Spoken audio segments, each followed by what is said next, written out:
tarde, estamos chegando. O programa Gente que Fala está no ar, meio-dia em ponto agora. Eu sou o Mauro Friesman. Nossa audiência nos acompanha pela rádio Trianon AM 740 de São Paulo, pela rádio Universal AM 810 de Santos. Imagens das redes sociais para você também acompanhar a gente, Instagram, Facebook e o nosso canal no YouTube. Aquele convite diário para você seguir a gente, curtir, compartilhar os nossos conteúdos, interagir também pelo WhatsApp. 973350038 é o número, 973350038. E nas redes sociais, não se esqueçam, sempre marcando a hashtag Programa Gente que Fala. E hoje, quinta-feira, edição do Gente do MPD que Fala, parceria nossa com o Movimento Ministério Público Democrático e o apoio da CBDL, a Câmara Brasileira de Diagnóstico Laboratorial. Vamos colocar os nossos convidados agora em campo para análise, para o debate dos nossos temas. Inicialmente, o doutor Júlio Marcelo de Oliveira, ele é procurador de contas perante o TCU, associado do MPD. Tudo bem, procurador Júlio Marcelo? Muito bem-vindo. Boa tarde, Mauro. Tudo bem, muito obrigado pelo convite, prazer estar aqui novamente. Obrigado pela presença com a gente sempre, mais uma vez. Doutora Cristine Santini, desembargadora aposentada. Tudo bem, desembargadora? Bem-vinda mais uma vez ao Gente que Fala. Mauro, eu agradeço mais uma vez o convite, tenho o prazer de rever o Júlio, de conhecer os outros convidados e espero que a conversa seja bastante interessante. Também com a gente nessa nossa conversa, nessa nossa jornada de hoje, a advogada a doutora Simone Henrique, mestra e doutoranda em Direitos Humanos pela Universidade de São Paulo. Doutora Simone, tudo bem? Como vai? Seu microfone fechado, doutora. Pode abrir, por favor. Muito agradecida pelo convite, muito honroso, Mauro. Um bom dia para todos nós. Muito obrigado. Também com a gente o Luiz Alberto Machado, economista, consultor da Fundação Espaço Democrático. Machado, como está? Boa tarde. Boa tarde, Mauro. Boa tarde, companheiros. E vamos lá. Então, vamos aqui ao nosso primeiro assunto do Gente do MPD que Fala. Tramita na Câmara dos Deputados a PEC proposta pelo deputado Paulo Teixeira, do PT aqui de São Paulo, que pretende alterar a composição do Conselho Nacional do Ministério Público e que, se aprovada, pode tornar o MP o primeiro órgão a ter um corregedor externo, segundo o artigo publicado pelo procurador Roberto Liviano no site Poder 360. O objetivo é subjugar a independência funcional do Ministério Público num momento em que se vive por aqui um verdadeiro ciclo de esmagamento de todo um instrumental jurídico anticorrupção. Para o procurador Roberto Liviano, a PEC 5 de 2021 coloca o MP no corredor da morte e se constitui em uma das mais eloquentes manifestações em toda a história de nossa Carta da cabal negação do princípio constitucional da prevalência do interesse público. Muito bem, gente. Agora, pela manhã, vou destacar o seguinte: o Conselho Nacional dos Procuradores Gerais do Ministério Público dos Estados e da União, o CNPG, encaminhou um ofício ao presidente da Câmara dos Deputados, Arthur Lira, solicitando que esse tema seja melhor debatido em audiência na próxima semana com o Ministério Público. E o CNPG sugere para essa audiência a data de 18 de outubro, agora, então, segunda-feira que vem. As entidades do Ministério Público também emitiram uma nota pública dizendo que seus signatários não têm como concordar com um texto que fragilize a independência e a autonomia institucionais, pressupostos absolutamente necessários ao exercício da missão constitucional do Ministério Público. Diz a nota pública ainda que o Ministério Público brasileiro, portanto, continuará mobilizado pela integral rejeição da PEC 5 e, para a consecução de tal propósito, conta com o imprescindível apoio da sociedade. Procurador Júlio Marcelo, vamos começar. Nesse artigo escrito aqui pelo procurador Roberto Liviano, no Poder 360, ele diz o MP no corredor da morte. Está de acordo com a opinião do procurador? Estou plenamente de acordo. Essa PEC é extremamente danosa para o Ministério Público, que foi construído pela Constituição Constituição de 88. Procurador Júlio, a gente está com um problema na sua conexão, seu áudio travando, seu vídeo também ruim. Com autonomia, independência funcional. Vamos ver como é que a gente consegue corrigir. Melhorou, Enquanto será? isso, vamos dando sequência aqui. Doutora Cristine? Enquanto isso, a gente tenta ajeitar aqui a conexão do... Vamos fazer o seguinte, doutor Júlio. Desconecta e volta novamente, por favor. Aí a gente dá sequência aqui. Tomara que dê certo. Vamos lá, doutora Cristine. Mauro, na verdade, eu entendo que essa PEC mostra a grave crise que nós temos no Brasil hoje. Sem independência do Ministério Público, a sociedade não tem garantia, porque o Ministério Público existe exatamente para falar em nome da sociedade, para garantir direitos dos cidadãos. A partir do momento que existe uma interferência externa no Ministério Público, essa garantia deixa de existir. E nós temos que pensar que, muito mais do que a proteção do Ministério Público, a independência garante a sociedade. E o que mais me chama a atenção nessa matéria é de que essa mudança está sendo proposta sem se ouvir a sociedade civil. Ninguém pergunta o que a sociedade civil, o que o cidadão realmente pretende. Porque eu tenho certeza que, se perguntassem, a própria sociedade diria que não, que nós queremos manter um órgão independente para que ele, em nosso nome, possa proteger o cidadão. Eu vejo muito mais essa PEC como uma reação à excelente ação do Ministério Público, que tem, com muita independência, investigado crimes e chegado a pessoas poderosas. Há algum tempo atrás, o Ministério Público não chegava a essas pessoas poderosas. A partir do momento que começou a chegar, houve essa reação. Eu acho, na verdade, uma coisa normal de acontecer. Essa reação era esperada. Eu só realmente desejo de que, apesar de esperada a reação, ela seja combatida. E a ideia de se convocar uma audiência pública é fundamental para que a sociedade civil seja ouvida. Não se pode mudar essa garantia da sociedade sem ouvi-la primeiramente. Vou tentar novamente com o procurador Júlio Marcelo. Procurador, nesse artigo escrito pelo procurador Roberto Liviano, no site Poder 360, intitulado O MP no Corredor da Morte, ele faz algumas indagações aqui. Ele diz assim: qual é a razão do aumento proposto de 100% de conselheiros indicados pelo Congresso? Pois é, o Liviano ele toca em pontos centrais aí, a doutora Cristine Santini também mostra bem que o MP, essa PEC também é chamada de PEC da vingança, né? Sim. A PEC da retaliação por conta da atuação do MP nessas operações especiais todas, Lava Jato e tantas outras, que colocaram vários parlamentares na mira da justiça, né? E há um desconforto, um ressentimento imenso no Congresso Nacional contra o Ministério Público.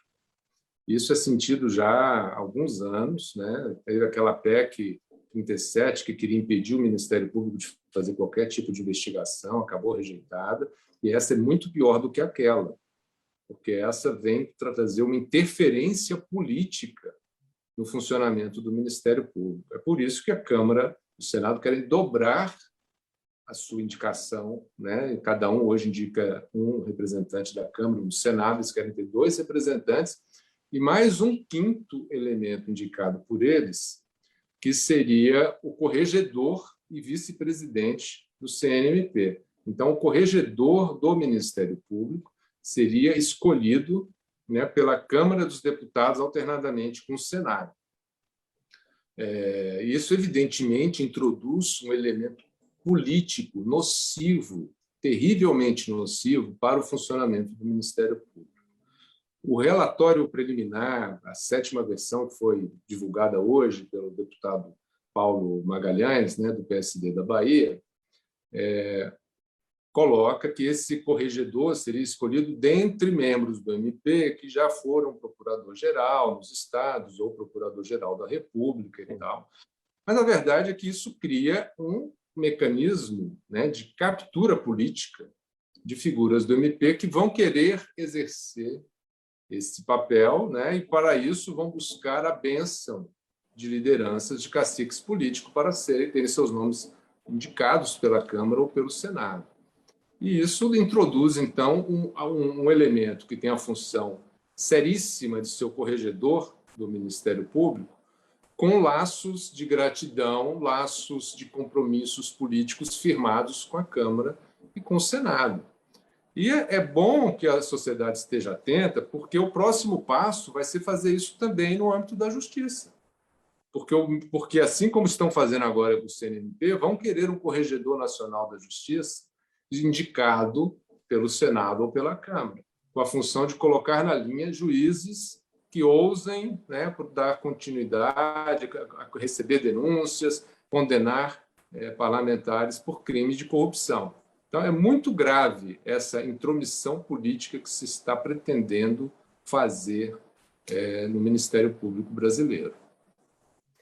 Machado, se a proposta avançar, isso também pode acontecer nos ministérios públicos estaduais, não? Não existe esse risco? Bom, Mauro, aí a pergunta não deveria ser feita para o economista, tendo tanta gente mais competente para responder. Mas eu vou dar continuidade à análise do Dr. Júlio e da doutora Cristina Santini, no sentido de que a sensação que eu tenho, e não é isolada, porque eu fiz uma manifestação pública nas minhas redes sociais, e ela teve uma repercussão enorme, a sociedade está atônita, está preocupada com essa escalada de ações contra os instrumentos de anticorrupção.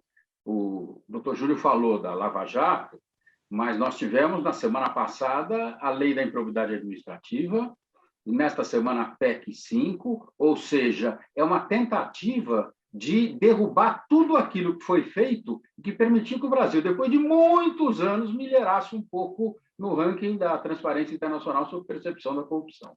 Então, é muito preocupante porque, como o doutor Júlio falou, são políticos, gestores públicos, reagindo à ação do Ministério Público e à ação da Justiça, que finalmente, depois de muitos anos, passou a punir, ou pelo menos a indiciar crimes de colarinho branco. Doutora Simone, a captura política de figuras do MP, qual é o seu sentimento em relação ao que pode acontecer com os nossos instrumentos anticorrupção? Seu microfone fechado, doutora Simone. O microfone fechado. Agora sim, vamos lá. Pronto, agora sim. Mauro, eu acredito que o MP, mas há necessidade de maior debate junto à sociedade civil para a gente definir que tipo de controle externo é mais adequado para o MP. Eu, respeitosamente, acredito que há necessidade de controlar quem faz o controle, até pensando no sistema de freios e contrapesos da nossa democracia. Diferente dos outros colegas, eu acredito que é importante, em questões de compliance, que o MP tenha controle externo, sim. Não como um desacato ao status constitucional do MP, a figura do controle externo. Muito bem, então vamos aguardar aqui o que pode acontecer a partir desse ofício encaminhado na manhã de hoje pelo Conselho Nacional dos Procuradores Gerais do Ministério Público dos Estados e da União, ofício ao presidente da Câmara dos Deputados, Arthur Lira, solicitando essa audiência na próxima semana com o Ministério Público, e essa data sugerida é dia 18 de outubro para tratar desse tema da PEC 5 de 2021. Meio-dia e 14. Alguém chamou? Você me permite, Mauro? Eu queria fazer só um adendo em cima do que a doutora Simone falou. O MP ele já tem controle externo. O CNMP é o Conselho Nacional do Ministério Público. Ele faz o controle externo da atividade dos membros do MP. Não é que não existe controle, existe. O que existe é uma insatisfação da classe política com esse controle. Eles querem trazer mais elementos externos, né, aumentar a indicação da Câmara, do Senado e escolher o corregedor. Eles querem que o corregedor seja um homem de confiança do Senado ou da Câmara, né? E esse é que é um elemento de intromissão política numa atividade que tem que ser rigorosa e técnica. Os corregedores do Ministério Público não são pessoas coniventes com falhas funcionais. São pessoas geralmente muito rigorosas. Nós tivemos punição no CNMP para diversos procuradores recentemente. Algumas até eu considerei injustas, mas não se pode dizer que não existe, né? O CNMP até tem um histórico de punição superior até ao do CNJ, o que não quer dizer que o CNJ atue mal, não é nada disso, só para mostrar que o CNMP funciona, exerce controle externo, mas o que se quer agora é introduzir um elemento político na atuação da corregedoria do CNMP, e é isso contra o que nós todos nos insurgimos e não aceitamos. Aquela pergunta que eu havia feito ao Machado, procurador Júlio, isso pode ocorrer nos estados se essa proposta avançar? Dependeria de um dispositivo teria que ser introduzido também na PEC, né? O corregedor do MP estadual ser indicado pela Assembleia Legislativa, enfim, teria que ter uma PEC, ou essa PEC dispondo sobre isso, né? Eu acredito que eles não querem ir tão longe, né? Porque pela mão do CNMP, pelo poder que o CNMP tem, eles podem alcançar o procurador lá do Estado sem ter que indicar o corregedor do MP estadual. Meio-dia e 17, vamos seguindo aqui com o programa Gente que Fala, edição de quinta-feira, é o Gente do MPD que Fala, parceria nossa com o Movimento Ministério Público Democrático e o apoio da Câmara Brasileira de Diagnóstico Laboratorial. O presidente Jair Bolsonaro voltou a defender o armamento da população no Brasil e minimizou a posição do arcebispo de Aparecida, Dom Orlando Brandes. Na terça-feira, quando o presidente visitou o Santuário Nacional para celebrar o dia de Nossa Senhora Aparecida, o religioso afirmou durante a celebração da missa que, para ser pátria amada, o Brasil não pode ser uma pátria armada. O presidente Bolsonaro disse que respeita a opinião do bispo, mas que a arma representa a liberdade e sem liberdade não há vida. Muito bem. Doutora Simone, eu começo com você. O presidente Bolsonaro minimizando as críticas do arcebispo Dom Orlando Brandes a respeito do armamento. Seu microfone fechado, doutora. Eu concordo com as críticas do arcebispo, a necessidade de uma movimentação social para que a violência não seja o modo mais simples para resolver as questões. Nós temos instituições democráticas, nós temos um Estado democrático de direito, nós temos a liberdade de expressão e temos direito à segurança pública. Quem deve andar armado são as forças de segurança pública, não a cidadania, pelo menos na minha visão. Doutora Cristine. Mauro, eu acho que essa questão tem que ser analisada mais profundamente. O Brasil, infelizmente, já é uma pátria armada, mas ela é uma pátria armada pelos criminosos, na verdade. Nós temos criminosos com poderio de fogo, com armas de altíssima precisão que as próprias forças públicas não têm. Eu, particularmente, sou totalmente contra armamento, tá? Mas eu acho que nós devemos entender por que a população, em uma grande parte, infelizmente, apoia essa corrida armamentista. Apoia essa corrida armamentista porque o Estado está falhando de uma maneira enorme na segurança da população. O Brasil tem, por exemplo, a maior frota de carros blindados particulares do mundo. E isso tem um motivo. Ninguém compra um carro blindado porque quer. Um carro blindado, na verdade, se compra um carro bom e se estraga o carro todo com a blindagem. Então, essa blindagem é uma amostra do quanto a população se sente insegura. Então, quando se discute essa corrida armamentista, né, da população, eu acho que nós teríamos que ver muito mais a fundo do porquê da população estar se sentindo tão insegura e estar apoiando ideias que vão acabar piorando a situação, porque aí vai haver uma guerra entre dois grupos.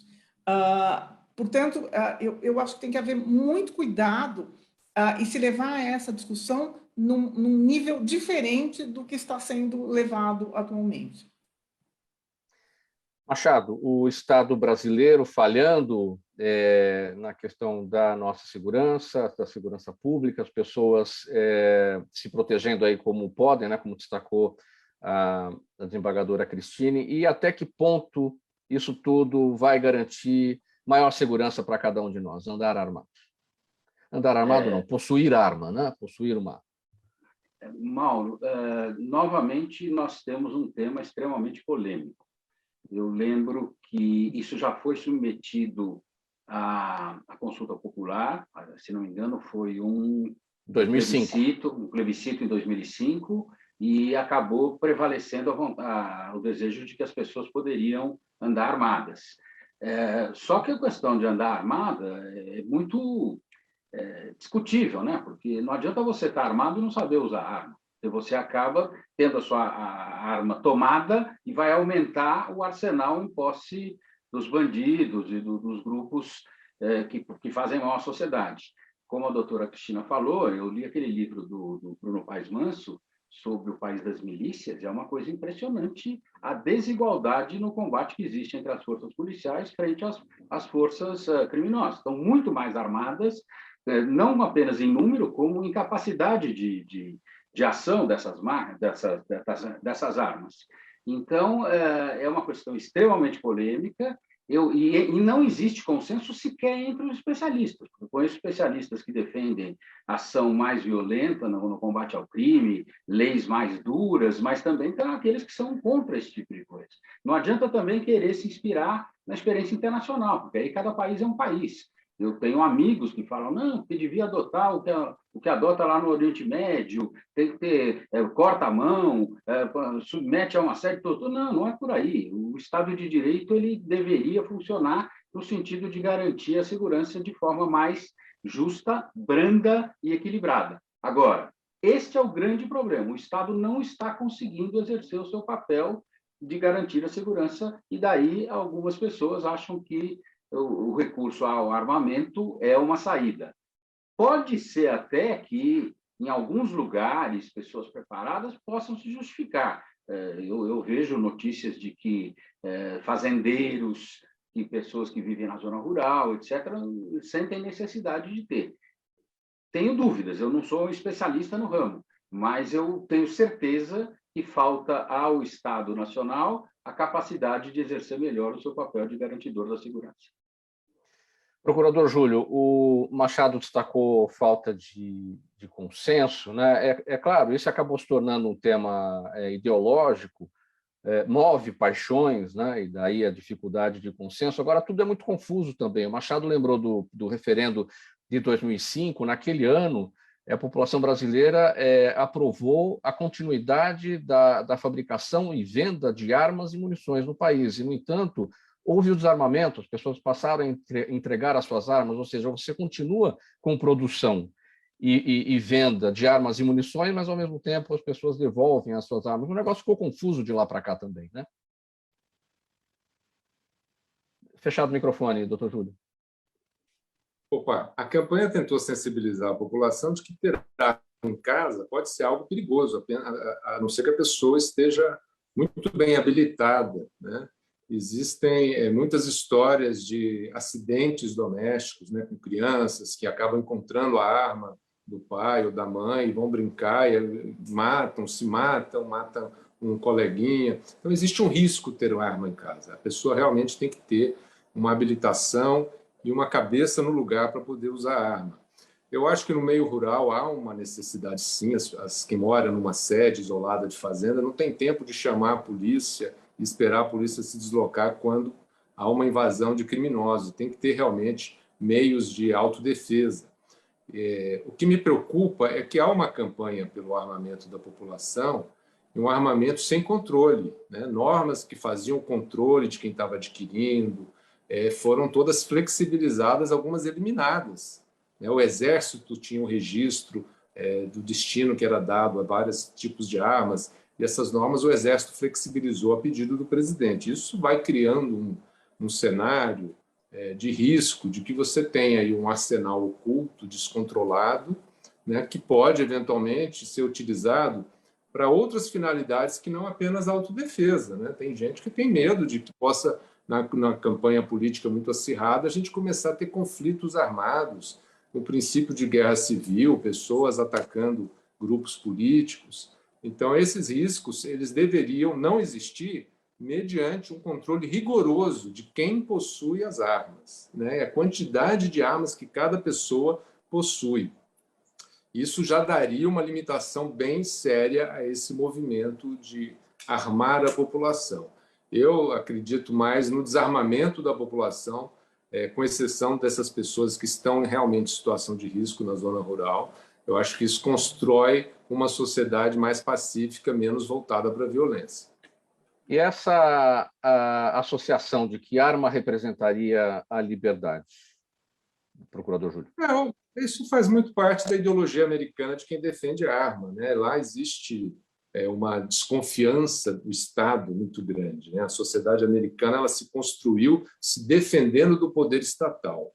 Então, a afirmação da liberdade individual contra qualquer tipo de intromissão do Estado, o direito de defender a própria liberdade. A gente vê nos filmes, alguém entra na sua cerca, você já sai lá apontando o rifle para a pessoa, o que você quer? Né? E isso é considerado normalíssimo, apontar o rifle para alguém que está entrando na sua propriedade. É o direito de defesa da sua propriedade. E aqui a nossa cultura não é essa. Eu gostaria que a gente não adotasse aquela cultura, porque eu acho que o risco de crimes, né, de homicídios, que já é elevadíssimo no Brasil, só tende a aumentar com esse tipo de armamento da população. A gente vê, às vezes, até briga de trânsito virando homicídio apenas porque a pessoa tem a arma ali ao alcance. Nós vamos ter um vizinho matando o vizinho porque tem uma arma, porque ofendeu, não aceita levar o desaforo, vai lá, busca a arma e mata o vizinho. Eu acho que essa cultura do armamento não se justifica pela defesa da liberdade, porque nós não estamos aqui vivendo um Estado totalitário que quer aprisionar as pessoas. Se as pessoas não tiverem armas, elas não vão poder se defender. Acho que esse cenário não existe no país. Então, acho que o argumento da liberdade é bem falacioso. Meio-dia 27 no programa Gente que Fala, edição de quinta-feira, gente do MPD que Fala, parceria nossa com o Movimento do Ministério Público Democrático e o apoio da Câmara Brasileira de Diagnóstico Laboratorial. O relógio deu um pulinho agora, meio-dia 28, a gente vai para um intervalo e na volta a gente vai tratar um pouquinho aqui da CPI da pandemia, CPI da Covid-19. Rapidinho, a gente já volta. Até já. Toda ação estratégica de sucesso tem um componente fundamental: um instituto de pesquisas ético, rápido e preciso. Afinal, é ele que vai fornecer informação confiável, sem achismos ou palpites. E isso, numa época de mudanças rápidas e repentinas, é fator crítico de sucesso. A Orbis é um instituto de pesquisas que une precisão e confiabilidade estatística com a mais alta tecnologia em pesquisas do mercado. Tem inteligência artificial, robótica e Big Data, entre outros recursos, para que você tenha uma informação correta, confiável, com o menor custo e no menor tempo possível. Na sua próxima ação, seja ela corporativa ou política, comece pela Orbis, porque com a informação correta, você vai mais longe, mais rápido e com mais segurança.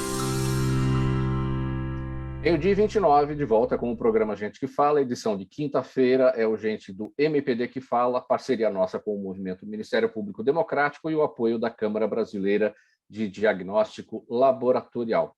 Agora, a CPI da pandemia, da Covid-19, que está se encaminhando para a reta final, já na próxima semana, e como resultado deve propor o indiciamento do presidente Jair Bolsonaro, do deputado e líder do governo na Câmara, Ricardo Barros, e de ao menos mais 3 dezenas de pessoas. De acordo com o relator da comissão, senador Renan Calheiros, ao menos 11 crimes deverão ser atribuídos ao presidente Bolsonaro, incluindo os crimes comuns, os crimes contra a saúde pública e os crimes contra a humanidade. Esse relatório deverá ser apresentado, portanto, no dia 19 e votado no dia 20. Bom, a partir daí, não é, doutora Cristine, a partir da votação, o documento deve ir para o caminho natural, né, para a PGR, e pode ser encaminhado até para o Tribunal Penal Internacional, que é aquela corte que julga pessoas por crimes contra a humanidade, e esse tribunal foi criado pelo Estatuto de Roma, do qual o Brasil é signatário, né? Qual que é a sua expectativa? Esse eu acho que é um dos assuntos mais polêmicos de hoje, né? A CPI da pandemia mostra exatamente a divisão do Brasil em polos. É o famoso nós contra eles. nós temos no Brasil sempre uma tomada política dessas questões que não deveriam ser políticas. Por exemplo, muito se discute na Lava Jato se na época não houve um erro de se focar o combate da corrupção simplesmente no Partido dos Trabalhadores, no PT, esquecendo-se dos outros partidos. Na CPI da pandemia, a meu ver, acontece a mesma coisa. Foca-se a CPI da pandemia na atitude do presidente da República, que eu vou me abster de comentar, mas esquece-se das outras coisas que aconteceram no Brasil inteiro nos governos estaduais. Há governos estaduais que sabidamente fizeram um desvio de verbas extraordinário durante essa pandemia, e isso é esquecido. E existe um uso político muito grande desses combates a determinadas atitudes de determinadas figuras de governo. O Brasil, hoje, nós temos casos registrados de Covid, nós temos mais de 21 milhões de casos registrados de Covid, nós somos o 4º país do mundo em vacinação, nós só estamos atrás dos Estados Unidos, da China e da Índia, que são países produtores de vacina, em especial os Estados Unidos, que dominou completamente a produção da vacina através das fábricas da Janssen, da Pfizer. Então, eu acho que nós teríamos que ver isso com muita cautela. E tentar, no Brasil, aí é uma opinião minha, fora do que vai acontecer, da consequência dessa CPI. Nós teríamos que, no Brasil, ver as coisas de uma maneira mais globalizada, sem paixão política, sem pensar em partido político e sem uso político de seja lá o que for que nós estejamos investigando. Eu não tenho exatamente uma posição formada a respeito do que vai acontecer ou vai deixar de acontecer, mas, infelizmente, eu acho que a imprensa brasileira está prestando um desserviço enorme à população quando noticia fatos de forma muito limitada. Se noticia uma coisa, mas não se noticia todo o resto. Então, é muito importante que a imprensa assuma um papel muito mais livre, muito mais imparcial, para noticiar fatos e não transformar ideias políticas em fatos. É importante essa sua observação sobre o que teria acontecido com a gestão da pandemia nos estados. Quando a CPI da pandemia foi criada e instalada, muito se falou a respeito, vamos investigar os estados também, o que não é a função do Senado. As assembleias legislativas teriam que fazer isso e os governadores têm lá suas maiorias, né? E uma CPI é um instrumento de minoria. Isso, então, inviabiliza toda uma situação que realmente é necessária, se não todos, na maioria dos estados brasileiros, esse tipo de investigação, não é verdade? Eu entendo que isso acontece por um uso político, inclusive dos estados na gestão dessa pandemia. No Brasil, houve uma guerra entre estados e governo federal, que, infelizmente, foi contrária à população. Pode-se ter ideias divergentes. Ideias divergentes fazem parte da democracia. Mas no Brasil, infelizmente, as duas esferas de poder, eu diria até as três, porque também tem os governos municipais, utilizam as suas ideias para combater o próximo. E eu acho que numa democracia, o mais importante é ouvir quem tem ideias divergentes das nossas. Machado, o seu olhar sobre tudo isso, o que pode acontecer a partir da votação e da eventual aprovação, né, do relatório final da CPI da Covid-19? Concordando integralmente com a posição da doutora Cristina, essa questão da polarização hoje no Brasil está disseminada. Vale no jogo de futebol, vale na questão política, vale na questão do armamento. Então, tudo é uma questão, como você falou, ideológica. Se eu for de um lado, eu defendo tal coisa, se for do outro, eu defendo outra coisa. Isso é péssimo para a manutenção do Estado democrático de direito. Tem dois aspectos complementares nisso. O primeiro deles, a população vê com muita desconfiança a figura do relator da CPI. Eu canso de ver gente falando assim, quem é o Renan Calheiros para julgar alguém? Alguém que tem o passado dele, o número de indiciamentos que ele teve, quer dizer, até que ponto ele está em condições de ser o principal julgador do presidente da República. Sem aqui defender o presidente Bolsonaro, também me abstenho desse tipo de coisa. E aí eu coloco duas coisas, Mauro. Vamos dizer que seja aprovado, que seja tudo isso. Qual será o efeito disso? Isso vai caminhar para Tribunal Internacional, impeachment, etc., ou não? Eu acho que o presidente ainda tem condições de impedir, sobretudo aquilo que depender de aprovação no Congresso. Ele tem ainda como neutralizar essas ações. Mas isso pode ter um efeito muito grande na popularidade dele. Segundo o Poder 360, acho que no relatório de hoje, ele deu uma recuperadinha na popularidade no último mês. Não que tenha atingido números muito favoráveis, mas hoje ele já está trabalhando com a cabeça na reeleição. Então, esse tipo de coisa pode ter um efeito muito nefasto para as pretensões do presidente Bolsonaro. Doutora Simone, tá tudo bem aí? Eu vi que você está em movimento. Como é que a gente pode continuar? Acho que não, podemos, né? Vamos lá continuar, sim. Podemos. Sua observação, o que pode acontecer a partir da votação do relatório da CPI da Covid? Bom, sua imagem está fechada, que... doutora. Sua imagem está fechada. Só vemos aqui o seu nome Me na ouve tela. Agora? A gente te ouve, mas a gente só não vê a sua imagem. Para quem está acompanhando pelas redes sociais, não vê a sua imagem, só vê... Quer tentar checar aí? Vamos seguir aqui com o doutor Júlio. Vou checar. Aí eu te chamo na sequência. Vamos lá. Doutor Júlio. Fechado seu microfone, procurador Júlio. Bom, eu tenho a seguinte ponderação aí. Eu acho que a CPI ela prestou um grande serviço ao país, desvelando situações terríveis, né?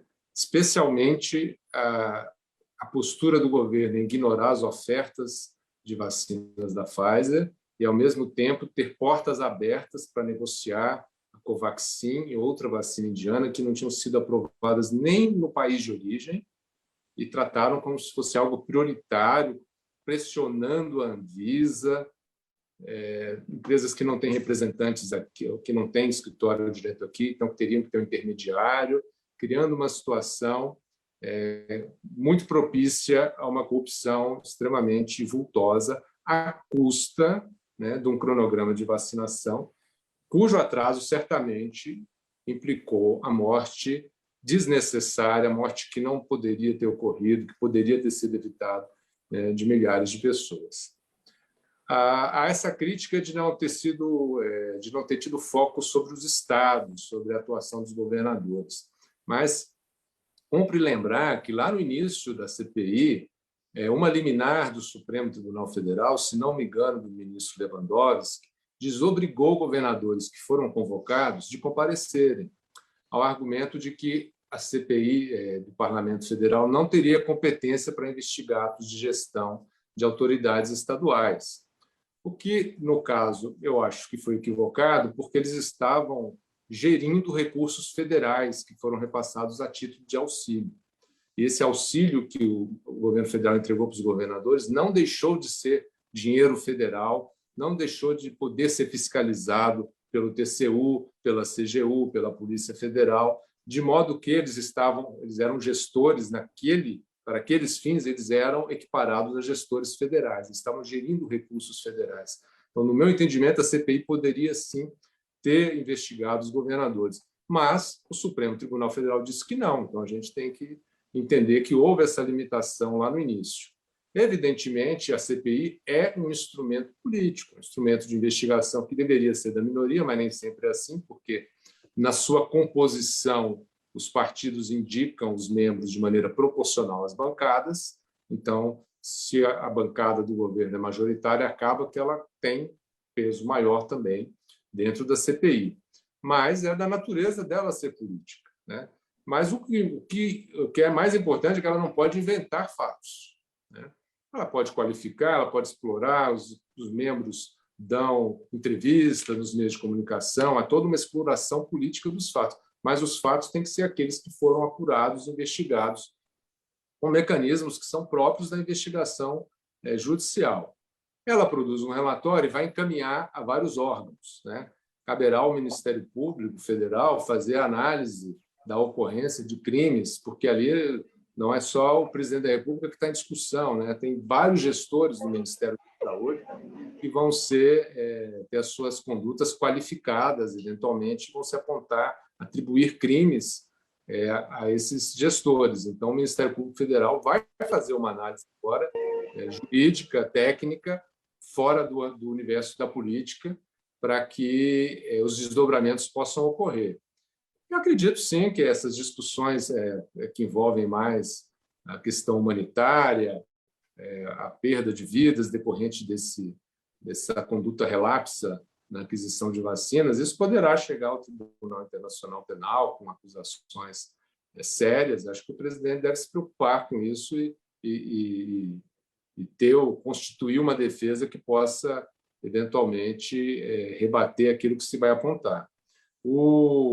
Agora, em termos de impeachment, eu acredito que não existe ambiente para isso na Câmara dos Deputados. Nada do que está na CPI vai inovar muito em relação aos mais de 50 pedidos que já existem lá com o presidente da Câmara e que certamente não vão prosperar. Meio-dia e 41 agora, seguindo com mais um tema no programa Gente que Fala, edição de quinta-feira, é o Gente do MPD que Fala, parceria nossa com o Movimento Ministério Público Democrático e o apoio da Câmara Brasileira de Diagnóstico Laboratorial. A denunciante do Facebook, Frances Haugen, compareceu nessa semana ao Congresso dos Estados Unidos, onde criticou duramente seu ex-empregador como uma das ameaças mais urgentes que o país enfrenta. Para ela, é preciso exigir transparência sobre o funcionamento da plataforma para melhor regulá-la. Haugen afirma que um ponto de partida crítico para uma regulamentação eficaz é a transparência, e o gigante da mídia social mantém seus algoritmos e operações em segredo, porque fazem escolhas destrutivas para seus usuários em prol do aumento dos lucros da empresa. Doutora Cristina, é possível regular o Facebook com essa falta de transparência fundamental? É fundamental a transparência para que isso ocorra? Eu acho que esse é o maior dilema da era digital. Nós temos dois pontos. A era digital é fantástica em termos de comunicação. As pessoas têm um acesso à informação que antigamente não tinham. É só ver o que nós estamos fazendo aqui agora, chegando às casas das pessoas com uma facilidade enorme, que alguns anos atrás era absolutamente impossível de acontecer. Por outro lado, este risco da era digital é um risco constante. Quem detém informação, hoje, detém poder. E regular essas pessoas que detêm poder é muito difícil. Eu participei da comissão do CNJ, que regulava a aplicação da LGPD nos tribunais. E lá nós tivemos a oportunidade exatamente de discutir. É importante a proteção de dados? É importantíssima. A lei é importante? É importantíssima. Mas ela é suficiente? Não, ela não é. Não adianta haver lei se não houver mecanismos de controle. E controlar essas redes mundiais é uma função realmente que nós ainda vamos ter que discutir em nível transnacional, porque o Facebook não funciona só nos Estados Unidos, ele controla o mundo todo.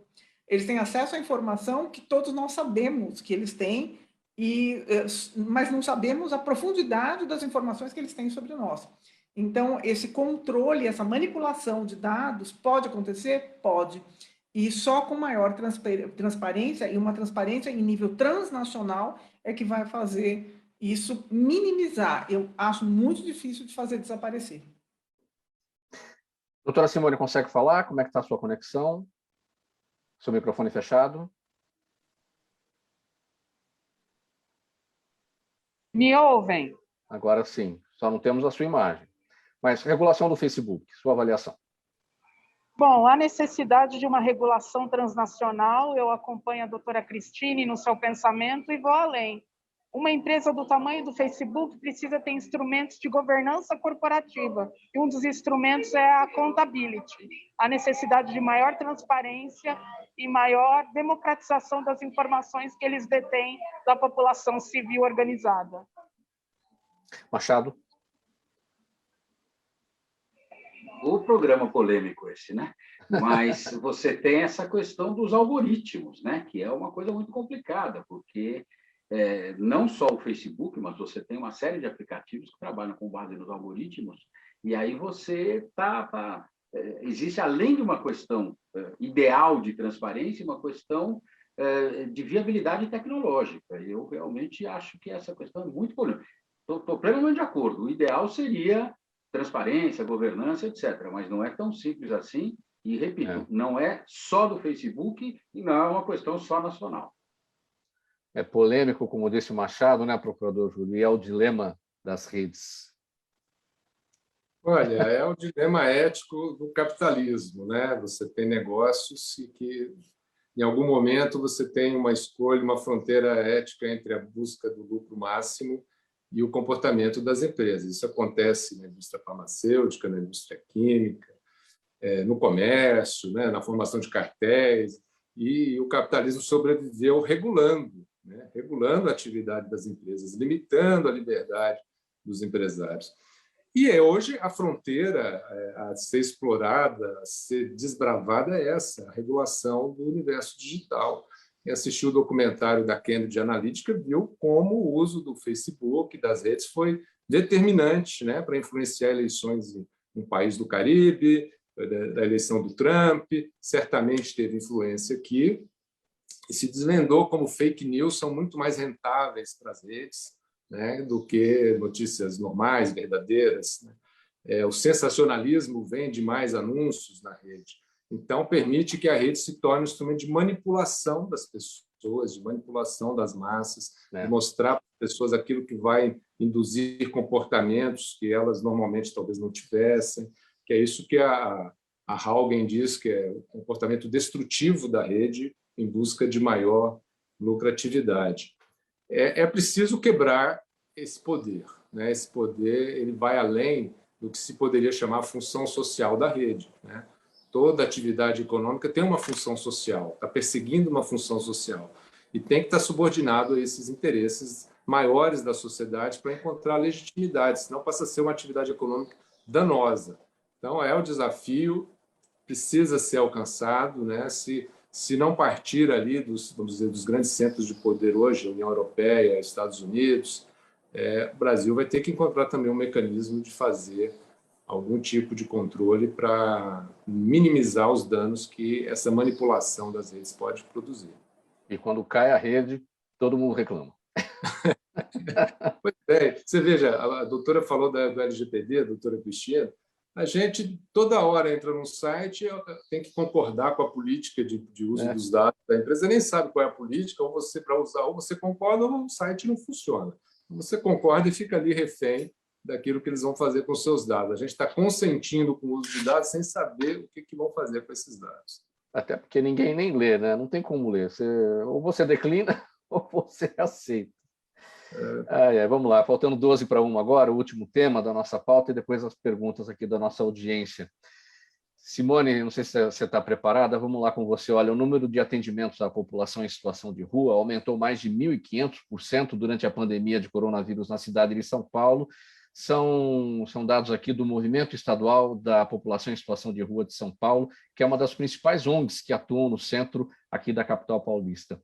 Segundo o levantamento, o número de sem-teto está em 66 mil pessoas, quase 3 vezes maior do que o próprio censo oficial que foi realizado pela Prefeitura em 2019, que apontava naquela época 24 mil, pouco mais de 24 mil pessoas. Se eu olhar sobre isso, doutora Simone. Microfone, doutora. O meu olhar para isso é a solidariedade e o pesar. Pesar por conta da crise econômica, humanitária, sanitária que nós estamos vivendo e de solidariedade, porque a chance que nós temos de nos engajarmos é essa.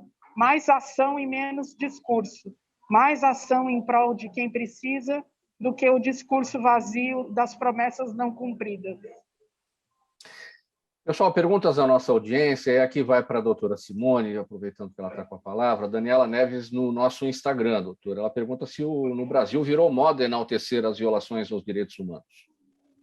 Infelizmente, lamentavelmente, a degradação dos direitos humanos virou uma propaganda do governo de plantão. Doutora Cristine, a Vera Lima é a nossa audiência de todos os dias pelo Facebook, e ela diz assim, por curiosidade, qual o seu parentesco com a família Santini, proprietária do jornal A Tribuna de Santos? Meu pai teve a oportunidade de ter contato com eles há muitos anos, porque nós frequentávamos muitos santos. Eles têm origem na mesma cidade da Itália que nós, mas nenhum parentesco direto. Que Todos interessante. são Lucchesi. Muito bem. O Roberto Martins, no nosso canal no YouTube, Machado, sua opinião, nossa economia está vivendo a chamada tempestade perfeita? Pergunta aqui do Roberto Martins. Caminhando para isso, infelizmente, né? Não diria que já está plenamente, e eu não tenho certeza da longevidade desta tempestade perfeita, porque alguma coisa está... Você tem alguns segmentos que mostram que estão ainda em ascensão, como a inflação, que é preocupante, porque nós estamos vivendo aí uma estabilidade praticamente desde o Plano Real, se bem que nós tivemos alguns picos, ela chegou a 10%, se não me engano, em 2008, 2009, mas, de qualquer maneira, ela estava bastante sob controle e ela está agora num patamar bastante ameaçador. E você tem, de outro lado, a redução da expectativa de crescimento. Isso configura o que nós, economistas, chamamos de estagflação, que parece um palavrão, mas não é. É estagnação com inflação. É o pior dos mundos.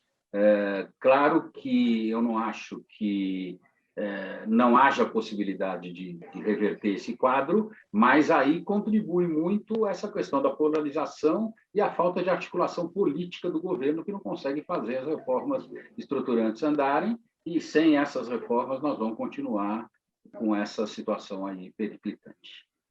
Você citou a estagflação, Machado. A estagflação é uma coisa muito perigosa, porque você não consegue sair dela, porque você tem que elevar juros para combater a inflação. Você elevando juros, você desencoraja o crédito, mas você precisa criar crédito para poder ter consumo, e ter consumo para movimentar a economia. Então, acho que está muito próximo dessa tempestade perfeita aqui que o Roberto Martins está falando, não? E a situação se torna ainda mais perigosa porque você, para não ficar na dependência só dos juros, você tem que ter uma política fiscal bem controlada, preferivelmente até superavitária, coisa que não é a realidade, sobretudo em função da realidade da pandemia que nós estamos vivendo. E também pelas reformas que não fizemos e que estavam previstas, prometidas, e o que acabou não ocorrendo. E as que saíram foram muito desidratadas, né? Sim. O seu Jaime do Jardim Bonfilholi, também com a gente todos os dias, procurador Júlio, ele pergunta em que medida a religião pode influir nas decisões de um ministro do Supremo Tribunal Federal. Olha, não deveria influir, mas eu também não acredito que nunca influiu. Essas pessoas, elas são um todo complexo, e as suas crenças religiosas fazem parte da sua visão de mundo e da sua leitura do direito. Quando a gente tinha lá ministros de uma formação católica mais conservadora, isso influenciava também a maneira como eles viam o direito, como eles viam, por exemplo, a questão do aborto. E um ministro que tem uma visão menos religiosa certamente vai tratar dessas questões de pesquisas genéticas ou de aborto com outro olhar. A gente viu isso muito claramente naquela audiência pública que tratava da pesquisa genética, da liberação dos embriões congelados que seriam jogados fora, derivados de fertilização in vitro, e se poderia ou não se fazer pesquisa com células-tronco com esses embriões. E ali houve a mobilização muito grande de instituições religiosas, construindo um discurso jurídico para fazer a defesa da sua visão religiosa. Eu acho que a gente não pode fazer isso de uma maneira consciente, engajada. Eu quero ser um ministro evangélico, ou ateu, ou católico, mas que isso passa pela visão de mundo, pelo inconsciente do próprio ministro, e isso influencia. São seres humanos, e seres humanos carregam por onde andam. Mas o termo terrivelmente, procurador Júlio, a gente não pode ter um ministro terrivelmente evangélico, terrivelmente ateu, terrivelmente católico, terrivelmente budista. A gente não pode... Aliás, a palavra terrível, ela já é terrível. Terrível, exato. Sem dúvida, não deveria ser o critério jamais de escolha do ministro, porque eu não tenho que fazer uma corte com pluralidade religiosa. Não é essa a função da Corte Suprema. Então, a gente está no Estado laico, e o que se quer é que haja pessoas com excelente formação jurídica, né, com excelente trajetória, que possam levar para a Corte Suprema a respeitabilidade, a credibilidade que ela precisa ter para ser o órgão que garante, que é o fiel da balança da democracia. Então, a gente tem que olhar para os ministros do Supremo e ter aquela reverência, aquela confiança, saber que ali existe uma pessoa com sinceridade de propósitos, com qualidade de formação técnica e que vai procurar decidir de maneira isenta, né? Isenta politicamente e isenta religiosamente, tudo, claro, na medida em que é possível a um ser humano fazer assim. Então, certamente, o critério para escolher não deveria ser a filiação religiosa, mas a sua formação e trajetória jurídica. Pessoal, vamos para as despedidas, chegando aqui no final do programa Gente que Fala de hoje, gente do MPD que fala, procurador Júlio. Olha, Mauro, um prazer imenso estar aqui, né? Hoje os temas foram excelentes, né? Muito polêmicos, né? Muito candentes, e eu peço aí apoio da sociedade para que seja rejeitada a PEC 05/2021, extremamente nociva, não só para o Ministério Público, não, para a sociedade brasileira, que vai perder uma instituição independente. Doutora Simone, sua palavra final. Muito agradecida pelo convite, uma mesa muito rica, de muita experiência. Eu saí mais rica dessa mesa, aprendi muito. Muito agradecida pelo convite, muito honroso. Muito obrigado pela presença. Doutora Cristine, sua palavra final. Mais uma vez, eu agradeço o convite e digo que a sociedade brasileira, não só a brasileira, mas a sociedade mundial, ela tinha que largar um pouco as ideias pré-concebidas. Teria mais que ter em mente as ideias de Kant. Vamos chegar no âmago das coisas, sem esquecer que a experiência é necessária para conhecer essas coisas. Mas nós não podemos deixar que ideias pré-concebidas movam todas as nossas decisões. Isso eu acho muito importante no Supremo Tribunal Federal. Um ministro do Supremo Tribunal Federal tem que, obviamente, manter as suas próprias convicções, mas superá-las, para poder pensar que ele está lidando com toda uma sociedade de pessoas absolutamente diversas. Luiz Alberto Machado. Mauro, eu faço minhas as palavras da doutora Simone. Aprendi muito no programa de hoje, foi um prazer participar e estou à disposição toda vez que for convidado. Muito legal, minha gente. Termina aqui essa edição do programa Gente que Fala de hoje. Gente do MPD que Fala, é uma parceria nossa com o Movimento Ministério Público Democrático e o apoio da Câmara Brasileira de Diagnóstico Laboratorial. Esse espaço aqui sempre dedicado às quintas-feiras. Estiveram com a gente hoje o Dr. Júlio Marcelo de Oliveira, procurador de contas perante o TCU, associado do MPD, a desembargadora aposentada doutora Cristine Santini, a advogada doutora Simone Henrique, ela é mestra e doutoranda em Direitos Humanos pela Universidade de São Paulo, e o economista Luiz Alberto Machado, consultor da Fundação Espaço Democrático. Com a gente na mesa de som da Rádio Trianon hoje, o Fabiano Souza, o Sérgio Souza na gerência técnica da emissora, apresentação minha, Mauro Friesman, pauta e redação do Pedro Schiavon, a Zenilda Salvato, nossa diretora de produção, o jornalista Fausto Camunha, nosso diretor-geral, e você, ouvinte, você, espectador, a razão da nossa presença aqui todos os dias. Chegando agora o Dermeval Pereira, aqui na programação da Trianon, com o programa Sociedade em Foco, ele vai até às 14h. A partir das 14h tem o musical Trianon, e depois às 15h o programa Duas na Tri, com a apresentação da Silvia Vinhas e da Malu Mota. Antes de tudo isso, a Débora Mendonça chega com as informações do trânsito aqui na capital paulista para tirar você dos congestionamentos nesse horário do rush do almoço. Minha gente, obrigado pela audiência. Faltando 1 minuto para 1. Tchau, até amanhã.